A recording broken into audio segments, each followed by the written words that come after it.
नमस्कार दोस्तों, स्वागत है आप सभी को। दोस्तों आज हम पढ़ेंगे यहाँ पर sector of the Indian economic. आखिर इंडियन इकोनॉमिक के कितने सेक्टर हैं। पहली बात करेंगे प्राइमरी सेक्टर के बारे में। देखिए, when we produce a good by exploiting natural resource, यदि हम कोई भी सामान को यदि हम नेचुरल रिसोर्स को यूज करके बनाते हैं या उसे हम प्राइमरी सेक्टर कहते हैं। It is an activity of our primary sector also known as agriculture and related sector. जैसे खेती हो गया, कृषि हो गया, क्या ये आते हैं हमारे प्राइमरी सेक्टर में। सेकेंडरी सेक्टर में वैसे natural products are change into other form through way of manufacturing also known as industrial sector. जो सेकेंडरी सेक्टर में जो नेचुरल प्रोडक्ट को हम क्या करते हैं, दूसरे प्रोडक्ट में चेंज करते हैं, इसको हम इंडस्ट्रियल सेक्टर भी कहते हैं, जिसे मैन्युफैक्चरिंग करने के लिए। और वही टर्शरी सेक्टर में होता है this activity by themselves do not produce a good but they are an aid or support for the production process also known as service sector.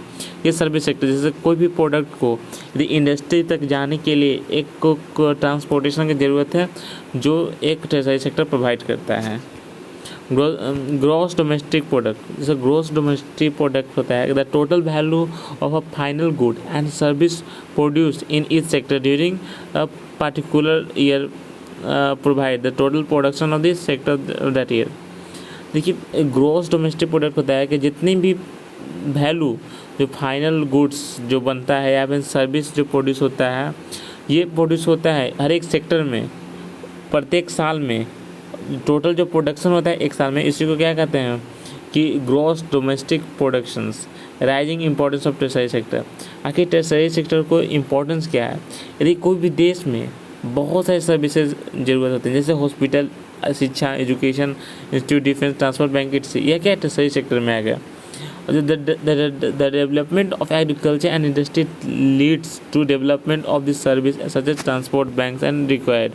देखिए, कोई भी एग्रीकल्चर को हम डेवलपमेंट चाहते हैं तो इंडस्ट्री को हमें क्या ज़रूरत है, इंडस्ट्री को ज़रूरत है ताकि हमें सर्विस प्रोड्यूस कर सकते हैं, जैसे ट्रांसपोर्ट, बैंक, ये बहुत ज़रूरी है। जिससे कि हम एग्रीकल्चर को डेवलप करना चाहते हैं और जो इंडस्ट्री है उसको भी डेवलपमेंट करना चाहते हैं, तो हमें ये ज़रूरी है। As income level rise certain section of people start demanding many more service like tourism, shopping, private hospital and private schools. ये सभी बहुत ज़रूरी है। और उसके बाद ओवर द पास्ट डिकेड, पिछले कुछ दशकों से certain new services such as those based on information and communication technology these are coming on tertiary sector. What is this guys unemployment, ये बहुत ज़रूरी है। देखिए, more people engage in then the people require for work, people do less work then they sufficient. देखिए, कोई भी काम में यदि 4 लोग लगे हुए हैं, लेकिन उस काम 4 लोग लगे हुए हैं, लेकिन उनमें वो जो काम है उसके लिए 2 ही लोग सफिशिएंट हैं, तो वो जो बचे हुए 2 लोग क्या है, डिस्गाइज एम्प्लॉयमेंट, छिपा हुआ क्या बेरोजगारी है।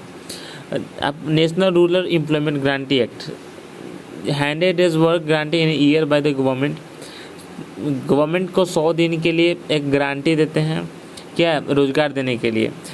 यदि गवर्नमेंट उस काम करने के लिए फेल हो तो वो क्या अनएम्प्लॉयमेंट अलाउंस देती है, जिसको कहते हैं बेरोजगार भत्ता। टाइप्स ऑफ वर्क से given improve production of land. एक ऑर्गेनाइज सेक्टर होता है जिसमें a term of employment are regular registered by government.